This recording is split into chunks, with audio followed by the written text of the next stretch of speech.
Avant de prier, prenons d'abord un moment pour écouter la parole de Dieu, puis nous prierons ensemble. La Bible dans l'Évangile selon saint Matthieu, chapitre 10, verset 16, dit « Voici, je vous envoie comme des brebis au milieu des loups. Soyez donc prudents comme les serpents et simples comme les colombes. » Ceci est un avertissement divin. Jésus, dans son amour et sa franchise, n'a jamais promis une vie sans opposition. Au contraire, il nous a clairement dit que le fait de le suivre nous placerait dans un monde qui n'est pas toujours sûr. Un monde où le mal existe réellement, où les combats spirituels sont constants et où la tromperie est subtile.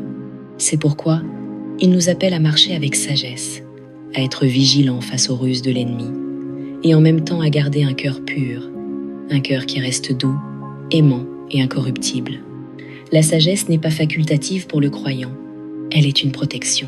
C'est le discernement spirituel qui permet de voir le piège avant qu'il ne se referme, de reconnaître la fausse voie avant qu'elle ne nous égare, et d'éviter les germes de division avant qu'ils ne prennent racine. Voilà pourquoi la parole de Dieu nous dit, encore et encore, d'être vigilants, sobres et fermes dans la foi.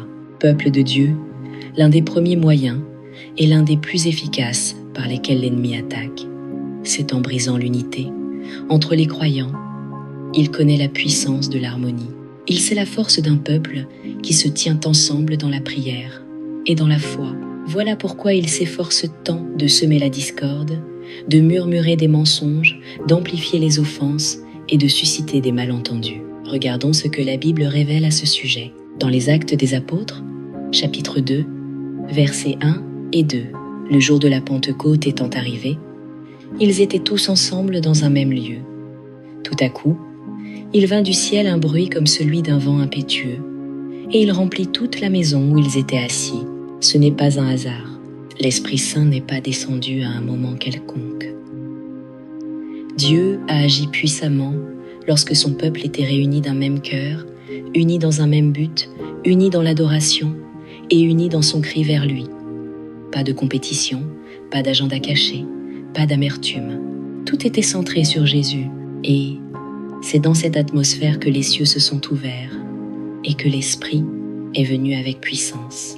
Imaginez cela, si vous et moi, si votre famille, si votre Église, si même seulement quelques croyants s'unissaient et priaient dans l'unité, invoquant le nom de Jésus d'un seul cœur et d'un seul esprit, ne pensez-vous pas que Dieu agirait?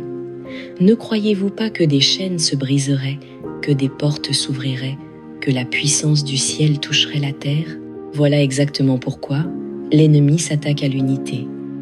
Ce n'est pas seulement une question de séparer physiquement les chrétiens, mais de briser l'accord spirituel qui attire la gloire de Dieu. S'il parvient à susciter la méfiance, les blessures, les offenses et la division, il peut affaiblir l'environnement même où l'Esprit de Dieu aime demeurer. C'est frappant, n'est-ce pas? Comme il est facile de mettre des gens d'accord pour des choses du monde. Proposer de regarder un film, organiser un voyage ou une fête, tout le monde s'accorde rapidement. Mais convoquer une réunion de prière, et soudain apparaissent les distractions, les excuses et les résistances. Ce n'est pas simplement une coïncidence, c'est un combat spirituel. Le diable agit pour rendre rares les rassemblements de prière et fragile l'unité. Voilà pourquoi, bien-aimés, nous devons prier pour obtenir la sagesse. Non seulement pour discerner les mensonges de l'ennemi dans nos vies personnelles, mais aussi pour protéger l'unité du corps du Christ. Votre vie de prière personnelle est essentielle, mais elle est aussi la prière avec les autres. Il existe une puissance particulière dans la prière d'accord qu'aucune autre ne peut remplacer. Jésus lui-même nous dit cela dans l'Évangile selon saint Matthieu, chapitre 18, versets 19 et 20. Je vous dis encore que si 2 d'entre vous s'accordent sur la terre pour demander une chose quelconque, elle leur sera accordée par mon Père qui est dans les cieux. Car là où 2 ou 3 sont assemblés en mon nom, je suis au milieu d'eux. C'est une promesse. L'accord dans la prière ne consiste pas seulement en 2 personnes parlant en même temps. Ce sont 2 cœurs alignés dans la foi, cherchant ensemble la volonté de Dieu. Et Jésus dit que lorsque cela se produit, le Père agit, le ciel répond. La présence du Christ lui-même remplit cet espace. Alors, je vous encourage à en faire une priorité dans votre vie. Trouvez quelqu'un avec qui vous pourrez vous tenir dans la prière.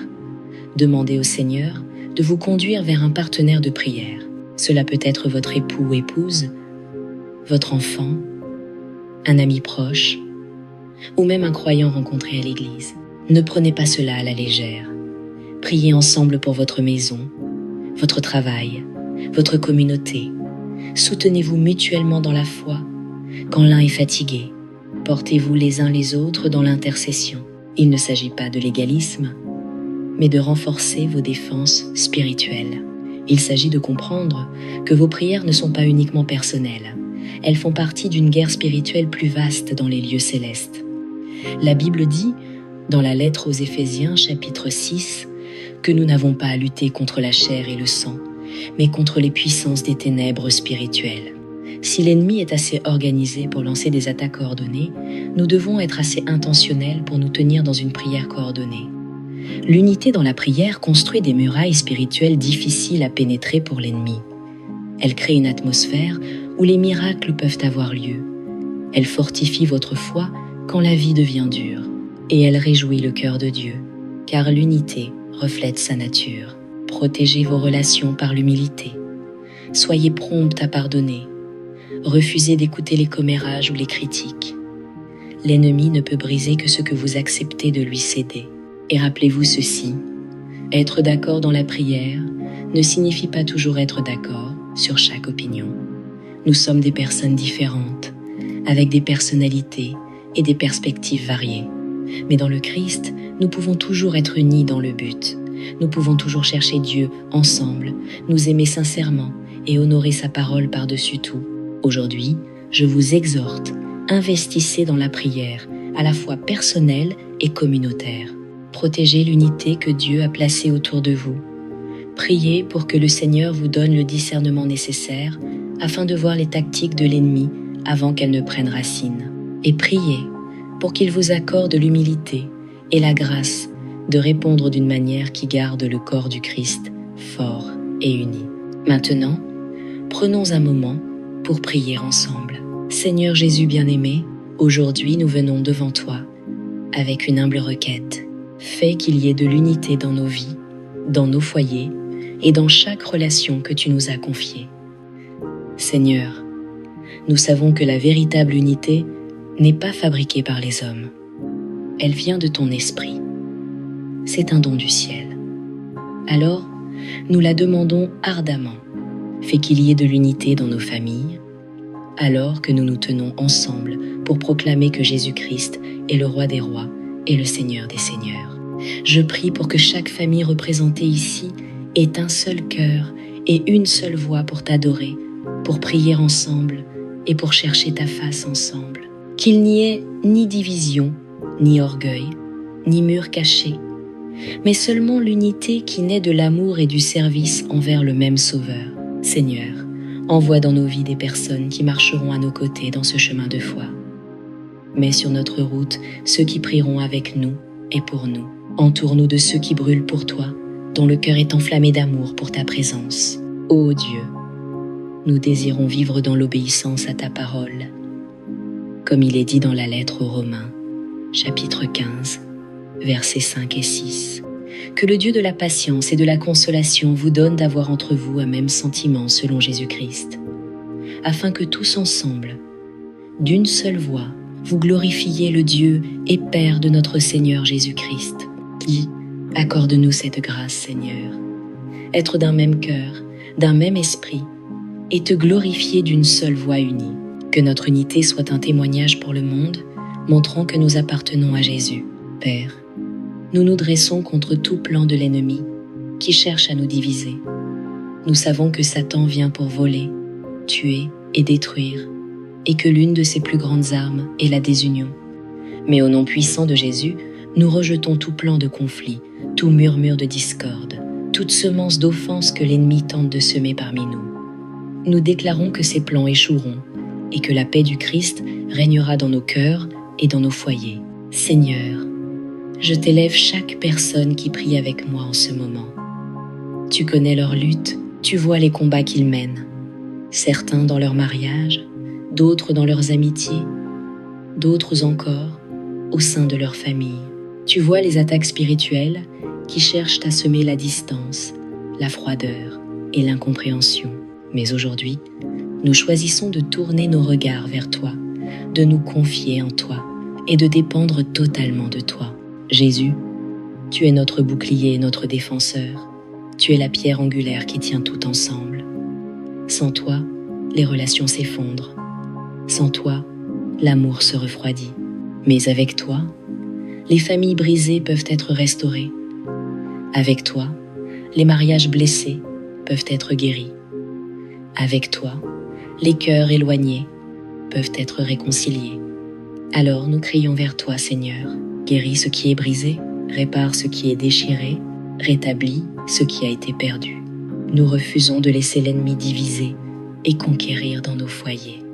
Nous choisissons au contraire de nous tenir ensemble, d'un même cœur, levant nos yeux vers le ciel et fixant nos cœurs sur toi. Rassemble-nous, Seigneur. Conduis chacun de nous à former des amitiés avec des hommes et des femmes de foi qui se tiendront à nos côtés dans la prière, qui affermiront notre foi et nous rappelleront tes promesses lorsque nous serons tentés de les oublier. Et Seigneur, même lorsque tu amènes de nouvelles personnes dans nos vies, aide-nous à nous souvenir du commandement que tu nous as déjà donné dans la lettre aux Romains, chapitre 12, versets 14 à 16. Bénissez ceux qui vous persécutent, bénissez et ne maudissez pas. Réjouissez-vous avec ceux qui se réjouissent, pleurez avec ceux qui pleurent. Vivez en harmonie les uns avec les autres. N'ayez pas de pensées orgueilleuses, mais laissez-vous attirer par ce qui est humble. Ne soyez pas sages à vos propres yeux. Donne-nous des cœurs purs, Seigneur, des cœurs qui ne méprisent pas les autres, des cœurs prompts à bénir, prompts à pardonner et prompts à aimer. Que la manière dont nous traitons les autres, croyants ou non, reflète l'amour et l'humilité du Christ. Fais de nous une bénédiction pour tous ceux qui nous entourent, non pour notre propre reconnaissance, mais afin que ton nom soit élevé. Aide-nous à être patients les uns envers les autres, à supporter les faiblesses de chacun et à prononcer des paroles qui construisent plutôt que de détruire. Que notre unité soit enracinée non dans un simple accord humain, mais dans une soumission commune à ta volonté. Père, protège nos relations, garde nos cœurs des offenses qui cherchent à s'enraciner. Préserve-nous d'être prompts à juger et lents à pardonner. Apprends-nous à résoudre les conflits dans l'amour, à rechercher la compréhension avant de chercher à être compris, et à nous rappeler toujours que nous sommes un seul corps dans le Christ. Et Seigneur, que notre unité dépasse nos foyers pour atteindre nos églises, nos communautés et l'ensemble du corps du Christ. Que chaque acte de bonté, chaque prière d'accord et chaque moment d'adoration partagé soit comme un doux parfum qui s'élève vers ton trône, et que le monde voie, à travers notre unité, la réalité de Jésus vivant en nous. Que chaque relation que nous avons dans la famille, l'amitié ou la fraternité spirituelle renvoie à toi.